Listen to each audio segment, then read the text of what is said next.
महेंद्र कोंडेजींनी उल्लेख केला, पूर्वी आपल्याकडे काय होती, सिडकोची वन मॅन ऑपरेशनची बस. मला वाटतं ती 25 सीटर होती का, 25 सीटर, 30 सीटर, ती सिल्वर कलरची होती. ती बस सेवा सिडकोनी लोकांना आकर्षित करण्याकरता आणली होती. नंतर जशी नोट्स तयार झाले, सिडकोनी ती सेवा बंद केली. काय करणार? नंतर त्यामध्ये BMTC Bombay metropolitan transport corporation या नावानं तीच बस सेवा, रूट तोच राहिला. तिथे पण विविध कारणामुळे ती बस सेवा बंद झाली आणि नवी मुंबई महापालिकेच्या सार्वत्रिक निवडणुका 1995 ला सुरू झाल्या की ज्या दिवशी नवी मुंबईचा कारभार आमच्या हातात येईल त्यावेळेस ही परिवहन सेवा नव्या दमानं सुरू करू. आणि मला वाटतं 23 जानेवारी 1996 ला सुरू झाली. 25 बसच्या सुरुवातीला टप्प्याटप्प्यानं तिला आकार आला, तिला विकार झाला आणि आज पुन्हा परत नव्या दमानं चांगली सुरुवात झालेली आहे. मी या बाबतीमध्ये एकच सांगेन की शेवटी 100% सगळं काही सुरळीत नसतं आणि कोणी दावा करेल तर लोकांना फसवतो असं मी म्हणेन. आता नवी मुंबई महानगरपालिका आणि परिवहन सेवा, मी मगाशीच बसमध्येच बसल्या सगळे नवी मुंबई महापालिकेचा कारभार जो चाललेला आहे तो मला आनंद देणार आहे. त्याच्यातल्या काही छोट्याफार उणिवा सोडल्या तर अन्य महानगरपालिकेच्या तुलनेमध्ये नवी मुंबई महानगरपालिकेचा कारभार टू द पॉइंट चाललेला आहे. सगळ्यांनी टाळ्या वाजवतात. सुजाता पाटील तशी काय म्हणजे अनुभवी तशी नगरसेविका नव्हती, परंतु जिद्दीनं काम करणारी, प्रामाणिकपणे काम करणारी, आपल्या कर्तव्याशी प्रामाणिकपणे राहण्याची भूमिका असलेली एक गृहिणी म्हणून आणि समाजसेविका म्हणून सुजाता पाटील यांच्याकडे जबाबदारी सोपवली आणि माझ्या दृष्टिकोनातून 99.99% म्हणजे पॉइंट एखादा म्हणजे इतका यश त्या ठिकाणी मिळाले. परिवहनची जबाबदारी जंजाड यांच्याकडे दिली गेली. परिवहन मध्ये जुना तसा कोणीच नाही, सगळे नवीन आहेत. एकतरी जुना आहे, एकही नाही. परंतु मी विश्वासाने सांगतो की आज नवी मुंबई महानगरपालिकेमध्ये ज्यांच्याकडे जबाबदारी सोपवलेली, म्हणजे ते दशरथजी भगत असोत, डॉक्टर जियाजीनाथ असो, अशोक पाटील असो की रविकांत पाटील असो, प्रत्येक नगरसेवक सुद्धा आपल्या कर्तव्याला जागून त्या ठिकाणी. आणि मी एकच सांगतो, ज्याच्या डोक्यामध्ये किडा अहंकाराचा येईल त्याचा जीवनाचा समाजसेवेचा शेवट सुरू झाला समजायचं.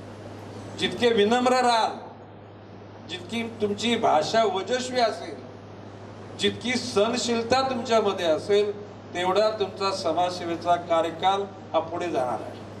आणि आज अन्य महापालिकेच्या तुलनेमध्ये आपल्या पक्षाचे, आता पक्षाचं मला तर आता सिद्धराम जीवल म्हटल्यानंतर आपल्या घटक पक्षाचे पण हे कार्यकर्ते सुद्धा विनम्रपणे काम करत आहेत. आणि म्हणून सांगतो की जनसामान्य की दररोज तुम्हाला टोकणार नाही की तुम्ही नालायक आहात, चांगले आहेत, परंतु ज्याला 5 वर्षांनी हिशोब करायची वेळ येते त्यावेळेला जनसामान्य बरोबर हिशोब करतो.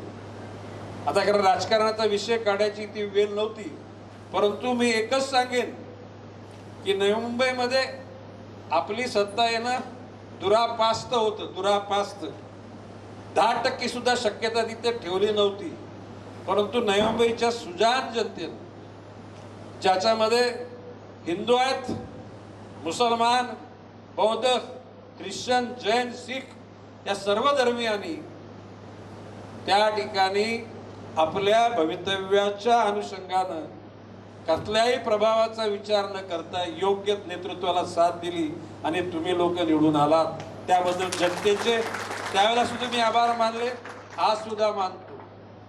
आज परिस्थिती जगामध्ये तशी दोलायमान आहे. 2-4 दिवसापूर्वी युद्धविराम झाला होता, तर परत युद्ध परत सुरू झालेलं, म्हणजे पुन्हा परत क्रूड ऑइलच्या किमती वाढू शकतात, डिझेल पेट्रोल परत महाग होऊ शकतो, गॅस पण महाग होऊ शकतो. परंतु सुदैवानं आपल्या देशाचं नेतृत्व माननीय नरेंद्रजी मोदी यांनी ज्या पद्धतीनं देशाचा एकूण दुसऱ्या देशांबरोबर समन्वय ठेवला आहे, त्याच्यामुळे भारताला कोणी वैरी मानत नाही, भारताशी कोणी दगा फटके करण्याची भूमिका घेणार नाही. सुदैवानं काल का परवा विधानसभेमध्ये दुसरा प्रश्न माझा होता, त्या प्रश्नावर 35 मिनिटं सभागृह चालला. विषय होता ग्लोबल वॉर्मिंग, होणारा वातावरणीय बदल, क्लायमेट चेंज, त्याच्यामुळे होणारी ढगफुटी, हवेली येणारं पाणी म्हणजे पाऊस, आणि मग दैनंदिन जीवनामध्ये लोकांना समस्यांना पुढे जावं लागलं. आणि त्याकरता या राज्याचे मुख्यमंत्री देवेंद्रजी फडणवीस माझ्याशी चर्चा करून जबाबदारी मला दिली. वन खात्याला राज्यमंत्री नाही, सगळ्या खात्याला राज्यमंत्री आहे, फक्त एकच खाते आहे की ज्या वन खात्याला राज्यमंत्री नाही, म्हणजे पूर्ण अधिकार माननीय मुख्यमंत्री देवेंद्र फडणवीस गणेश नायकांना त्या ठिकाणी कोणाचा अडसर नको. आणि आज माननीय मुख्यमंत्र्यांनी ते 300 कोटी झाडं लावण्याचा उपक्रम त्या ठिकाणी हाती धरला आहे. मी विश्वासानं सांगतो की ही 300 कोटी झाडं लावण्याकरता आपल्याकडे रोपं नव्हती, पण टिश्यू कल्चरच्या माध्यमातून रोपं तयार करण्याकरता त्या ठिकाणी पैसे उपलब्ध करून घेतले. 5 नर्सऱ्या टिश्यू कल्चरच्या कोकणाकरता शहापूर मुक्कामी 50 कोटी रुपये त्यांना प्रदान केले. पुण्यामध्ये पश्चिम महाराष्ट्राकरता, छत्रपती संभाजीनगरमध्ये मराठवाड्याकरता, जळगावमध्ये खानदेशाकरता आणि नागपूरमध्ये विदर्भाकरता अशा प्रकारची 300 कोटी झाडं निर्माण करणं, त्यांना संगोपन करणं आणि लावणं अशा प्रकारची भूमिका घेतलेली आहे. आता आपल्या महापालिकेमध्ये 50% महिलांना, एस टीमध्ये किती टक्के आहे? 50%. म्हणजे आता पुढे आपल्याला आणखी विचार करायला लागेल. विद्यार्थी आपल्याकडे फ्री आहेत, दिव्यांग फ्री, आणि आपले कर्मचारी पण फ्री, त्याचबरोबर शिक्षक आणि विद्यार्थी फ्री. अर्धा कशाला पुराच करून टाका विद्यार्थ्यांना पूर्ण द्या, शिक्षकांना पूर्ण द्या. आणि मी एकच सांगतो की नवी मुंबई महानगरपालिकेची परिवहन सेवा ही देशामध्ये 1 नंबरची होईल, हा विश्वास या ठिकाणी. आपल्या असलेल्या डेपोचा पुरेपूर वापर करून त्या डेपोच्या माध्यमातून येणारे पैसे FD मध्ये ठेवायचे आणि त्या व्याजावर परिवहन सेवा चालवायची. आयडिया कशी वाटते तुम्हाला? भविष्य काळामध्ये नवी मुंबई महापालिकेच्या नागरिकांना येती 20 वर्ष पुन्हा पाणीपट्टी घरपट्टी वाढणार नाही शब्द दिला होता, तो शब्द कायमचा ठेवणार. गेली 25 वर्ष आणि नंतर ही 20 वर्ष, 45 वर्ष एखाद्या शहरामध्ये मेट्रो सिटीमध्ये घरपट्टी पाणीपट्टी वाढलं नाही असं उदाहरण भारतात नाही तर जगामध्ये नाही. आता तुम्ही सांगाल हे कसं? त्याकरता ही भूमी आहे, ही परमेश्वरानं आशीर्वाद दिलेली भूमी आहे. The land is blessed by God. Navi Mumbai city ही परमेश्वराने वरदान दिलेली सिटी आहे. आपल्या देशाचे पंतप्रधान नरेंद्रजी मोदी यांनी ज्याला देशाच्या एकूण शासकीय, निमशासकीय आणि विविध उपक्रमांचा डेटा म्हणजे माहिती कुठे कुठे अन्य देशामध्ये याचा ज्याला अभ्यास केला, त्याला काही उपक्रमांचे लंडनमध्ये, जर्मनमध्ये, सिंगापूर, हाँगकाँग, बँकॉक, तर काही लोकांचे चायनामध्ये डेटा सेंटर होते. 2 वर्षापूर्वी माननीय पंतप्रधानांनी निर्देश दिले की येत्या 5 वर्षामध्ये परदेशामध्ये असलेला डेटा आपल्या देशामध्ये यायला पाहिजे. 15 लाख कोटीचा डेटा सेंटर, त्याच्यामध्ये 5 लाख कोटीचा डेटा सेंटर आपल्या महानगरपालिका क्षेत्रात. चेन्नईमध्ये 5 लाख कोटी आणि उर्वरित 5 लाख कोटी देशाच्या अन्य शहरामध्ये. नवी मुंबई शहर जे आंतरराष्ट्रीय जो एकूण डेटा कनेक्टिव्हिटी जुळवण्याकरता जो ट्रॅक राहणार आहे तो आपल्या शहराला समुद्रमार्गे येणार आहे. अशी सवलत, पाणी पुरवठा, विजेची उपलब्धता, कारण डेटा सेंटरचं रॉ मटेरियल आहे इलेक्ट्रिसिटी आणि पाणी. सुदैवानं आपण टर्शरी ट्रीटमेंट प्लॅन्ट मधून केलेलं पाणी हे सगळं त्या डेटा सेंटरला आपण विकू शकतो. म्हणजे भविष्य काळामध्ये आजच पाणी वितरणामध्ये आपल्या शहराला 1 नंबर मिळाले देशामध्ये.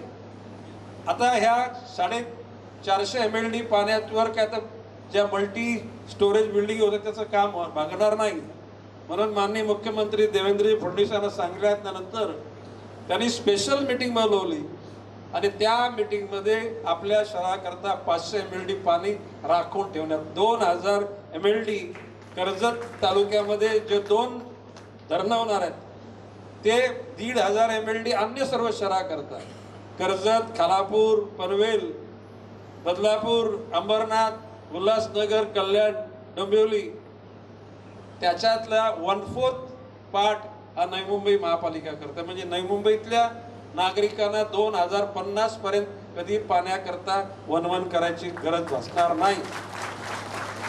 अशा प्रकारचा दूरदृष्टिकोन ठेवून काम आपण सुरू केलेलं आहे.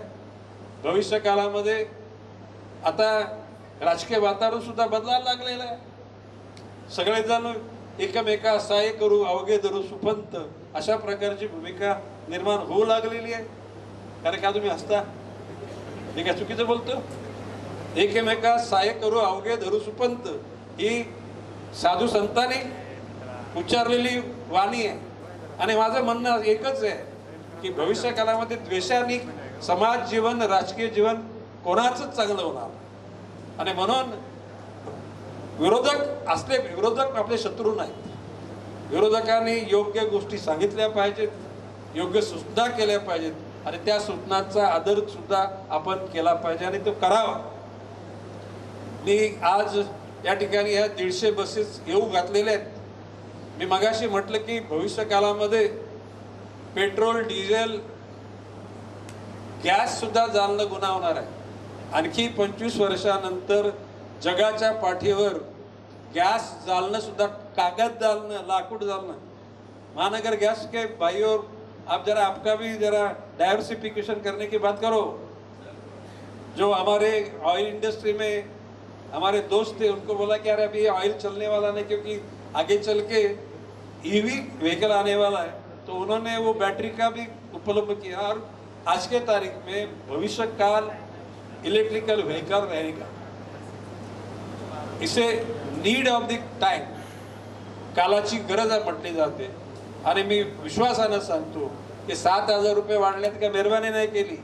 खरं म्हणजे तुलनात्मक दृष्ट्या सर्व रेशन कार्ड मध्ये काय फरक असतो का? झोपडपट्टीच्या लोकांना 25% मिळतो का रेशन कार्ड? नाही मिळत. म्हणजे जर का सर्व सवलती जर का समान केल्या तर त्या ठिकाणी विचार करता येईल. आणि मी विश्वासानं सांगतो की भविष्य काळामध्ये सुद्धा परिवहन कर्तव्याची पूर्तता तुम्ही करत आहात. अशा प्रकारची झंझाट यांनी भूमिका मांडली आणि मला त्या गोष्टीचा आनंद आहे. गाड्या नीट चालवा, स्वतःला सांभाळा, समोरच्या पॅसेंजरला सांभाळा आणि आजूबाजूच्या फिरणाऱ्या लोकांना सांभाळा. निश्चितपणे नवी मुंबईच्या सेवेमध्ये असलेला अधिकारी वर्ग, कर्मचारी वर्ग, नवी मुंबईचे नागरिक सुद्धा स्वतःला भाग्यवान समजतील असा विश्वास व्यक्त करतो.